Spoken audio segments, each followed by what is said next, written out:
Price Lord. இந்த நாளில் கூட ஏசப்பா உங்களுக்கு கொடுத்துருக்க வார்த்தை என்னன்னா, நெகேமியா 8ஆம் அதிகாரம் வசனம் 10. இந்த நாள் நம்முடைய ஆண்டவருக்கு பரிசுத்தமான நாள், விஸ்தாரப்பட வேண்டாம், கர்த்தருக்குள் மகிழ்ச்சியாய் இருப்பதே உங்களுடைய பலன் என்றான். ஆமேன். இந்த கனமான வார்த்தை கொடுத்த ஏசப்பாக்கு நன்றி செலுத்தலாம். இந்த நாளில் கூட ஏசப்பா உங்களை ஒரு காரியத்துக்காக அழைக்கிறாங்க. என்னன்னா, கர்த்தருக்குள்ள நீங்க மன மகிழ்ச்சியா இருக்கணும்னு சொல்லி ஏசப்பா விருப்பப்படுறாங்க. நம்ம எல்லாருக்கும் சில காரியங்கள் நடக்கல அப்படின்னு சொல்லிட்டு எல்லாருக்கும் மனவேதனைகள் இருக்கும். நீங்க நினைச்ச மாதிரி அந்த காரியங்கள் நடக்காம போயிருக்கலாம், கைகூடி வராம போயிருக்கலாம். அதனால மிகவும் சோர்ந்து போயிருப்பீங்க. நமக்கு மாத்திரம் ஏன் இப்படி நடக்குது அப்படின்னு சொல்லி நீங்க மிகவும் விஸ்தாரப்பட்டிருப்பீங்க. ஆனா கர்த்தர் சொல்றாங்க, அந்த கஷ்டத்திலையும் நீ எனக்குள்ள மனமகிழ்ச்சியா இருக்கிறத தான் நான் விரும்புறேன் அப்படின்னு சொல்லி ஏசப்பா சொல்றாங்க. நமக்கு வருகிற அநேக பாடுகள் மத்தியில தான் ஏசப்பா நம்மளுடைய விசுவாசத்தை மதிப்பிடுவாங்க. இப்போ ஒரு சோதனை வரும்போது நம்ம என்ன பண்ணிடுறோம்னா, பின்வாங்கி போயிடுறோம். அதுதான் பிசாசுக்கு தேவை.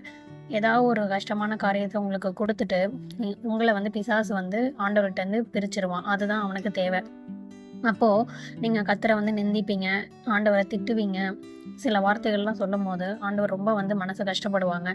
அந்த கஷ்டமான சூழ்நிலையிலும் நம்ம கர்த்தருக்குள்ள மன மகிழ்ச்சியா இருந்தோம்னா, பிசாசு அந்த இடத்துல வெக்கப்பட்டு போறதை நம்மளால பார்க்க முடியும். எவ்வளவு கஷ்டமான சூழ்நிலைகள் வந்தாலும் நம்மளால கர்த்தருக்குள்ள மன மகிழ்ச்சியா இருக்க முடியாதுதான். ஏன்னா அது ரொம்ப கஷ்டமான ஒரு விஷயம்தான். ஆனா நம்ம அதை பிராக்டிஸ் பண்ணும் போது நிச்சயமா கர்த்தர் நம்மளோடு கூட இருக்கிறத நம்மளால பார்க்க முடியும். எவ்வளவு கஷ்டங்கள் வந்தாலும் நம்ம அதுல இருந்து ஈஸியா வெளியில வந்துருவோம். ஏன்னா கர்த்தர் தான் நமக்கு அப்படின்ற மைண்ட் செட்டுக்கு எல்லாருமே வந்துருவோம். அதனால இந்த நாள்ல ஏசப்பா அது ஒண்ணுதான் உங்களுக்கு சொல்லி கொடுக்குறாங்க. என்னன்னா, எவ்வளவு கஷ்டங்கள் வந்தாலும் நீ எனக்குள்ள மன மகிழ்ச்சியா இரு, அதை தான் நான் விருப்பப்படுறேன். என் ஏசப்பா எப்படியும் எனக்கு செய்வாங்க, எப்படியும் ஒரு நாள் எனக்கு செய்வாரு, அந்த நம்பிக்கை விசுவாசம் எனக்கு இருக்குன்னு நீங்க அப்படி அறிக்கை பண்ணும்போது ஏசப்பா அதை பார்த்து ரொம்ப சந்தோஷப்படுவாங்க. இந்த நாள்ல கூட அதுக்காக தான் கர்த்தர் அழைக்கிறாங்க அவங்கள. நீங்க சந்தோஷமா இருக்கணும், அதுதான் அவருடைய முதல் காரியமே.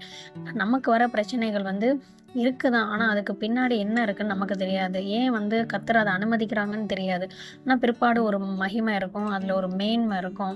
அதை தான் ஏசப்பா அந்த நாள்ல உங்களுக்கு கொடுக்குறாங்க. எவ்வளவு கஷ்டத்தின் மத்தியிலும் நீங்க ஆண்டவரை மன மகிழ்ச்சியா தேடும்போது நிச்சயமா உங்க காரியங்கள் எல்லா விஷயம் கர்த்தர் ஜெயமா முடிப்பாங்க. ஏசப்பா உங்களை குறித்து மேன்மை பாராட்டுவாங்க. என் பிள்ளைக்கு இவ்வளவு கஷ்டம் கூட என் பிள்ளை என்னை விட்டு பின்வாங்கி போகலன்னு சொல்லி மற்றவங்களுக்கு முன்பாக ஏசப்பா உங்களை பெருமைப்படுத்துவாங்க. இந்த வார்த்தை கொடுத்த ஏசப்பாக்கு நன்றி செலுத்தலாம். ஏசப்பா இந்த வார்த்தைக்காக நன்றி.